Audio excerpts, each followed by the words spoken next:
Air is the enemy. Maybe not to you or to me, but to our little beanie friends, it is. Oxidation is what causes coffee to go stale and lose its aromatic and flavor qualities, which is bad, unless you like your coffee to taste like tree bark. So slowing that ever-persistent march of oxidation is key to maintaining your coffee's flavor and freshness over time, hence all the coffee bags out there with one-way valves and the huge market for coffee storage containers that all remove air from the equation. Of course, the Airscape isn't reinventing the coffee storage wheel. In fact, it's more or less like a glorified coffee bag. But the question is, how does it stack up to its competition in terms of maintaining your precious coffee's freshness and taste, as well as its overall usability as a daily tool? But before we get into the nitty-gritty of coffee storage, a quick word from this video's sponsor, Standart Magazine. Still looking for that perfect gift for a coffee lover who already has all the toys? Well, a Standart subscription may just be the answer you're looking for. Jam-packed with insightful, well-written articles, beautiful design, and stunning photography, Standart makes the perfect sidekick to a cup of tasty coffee. But that's not it. Every issue comes with a sample of coffee from some of the world's best roasters to sweeten the deal. Just head over to standartmag.com/Sprometheus, select Send a Gift, put the lucky person's name, email, and a custom greeting, and choose the day you want your gift delivered to their inbox, and bam! Just like that, you're the hero of the holidays. Or just treat yourself. It's been a long year and you deserve it. The Airscape in general is actually very simple in its design.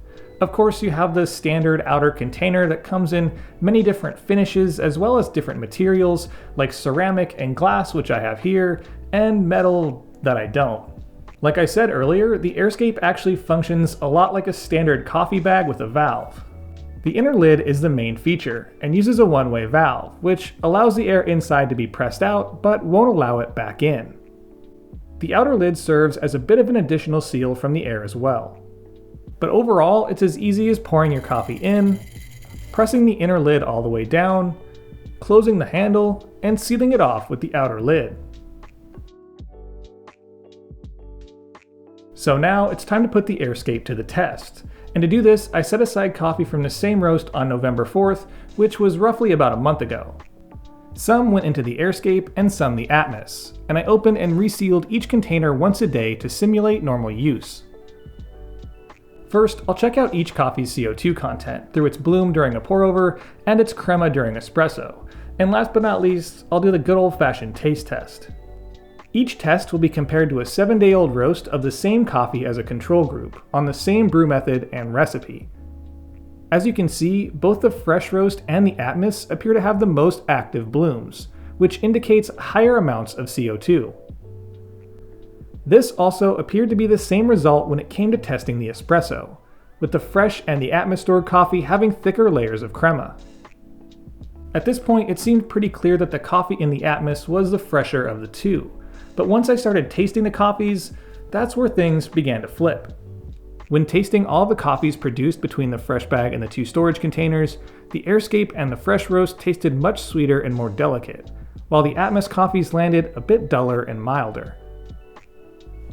So at this point, the cranks upstairs started turning a bit, and I developed a bit of a theory surrounding this outcome.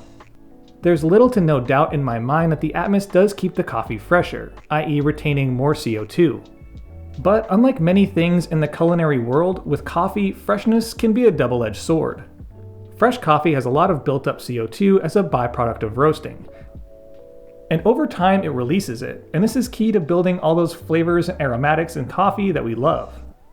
So my best theory is a sealed Atmos really slows down if not stops the off-gassing process, since there is no valve for the CO2 to escape, which doesn't allow flavors to develop quite as well as a storage solution that has a one-way valve like the Airscape. So at this point, you're probably wondering, well, why not just leave the coffee in the bag? Why spend $30 on an Airscape or an Atmos or any coffee storage for that matter? Well, that's a fair assessment, but I think it has to do a lot with many bags not having the ability to reseal. And even if you do, you can miss an edge or break the zipper when opening the bag. Something like the Atmos or the Airscape kind of takes out the human error and takes that chance out of the mix and gives you just a little more peace of mind when keeping your coffee fresh. Alright, Final thoughts on the Airscape. All in all, it's not that different from the Atmos. It's an airtight storage container. But where it matters, I think it's a better product. The lid for the Atmos is the bane of many users' existence, as they are prone to failure out of the box due to internal moving parts, and as Fellow knows, some have incorrectly sized seals. So no more excessive twisting and hoping for the best, just a quick press in to remove the air. The only obvious potential issue that I've seen is with its outer seal, which, like most gaskets, will likely wear over time. So you'll want to pay close attention to it and make sure it doesn't dry out or get damaged, but it feels pretty sturdy and pliable, so I can't imagine it would have less of a lifespan than an Atmos. You'll also want to pay close attention to the seal as you press downward to ensure it's straight and doesn't get flipped or at an angle, as that may compromise your seal. In the end, I will miss that satisfying hiss of the Atmos releasing its air. But the Airscape does have some of its own noises, so c'est la vie. But moving forward, the Airscape will be my coffee storage solution of choice for the short term, which I would classify as anything from roast date to about 1 month, and then I'll still be freezing coffees that are going to be used 2 months and beyond. And with all of that said, I'm going to wrap this one up here and pass the conversation on to you. How do you store your coffee? Do you use an Atmos, an Airscape, leave it in the bag? Do you love it? Do you hate it? Are you kind of just whatever about it? Let me know your answers to those questions and drop any others you may have in the comment section down below, and I'll see y'all next week.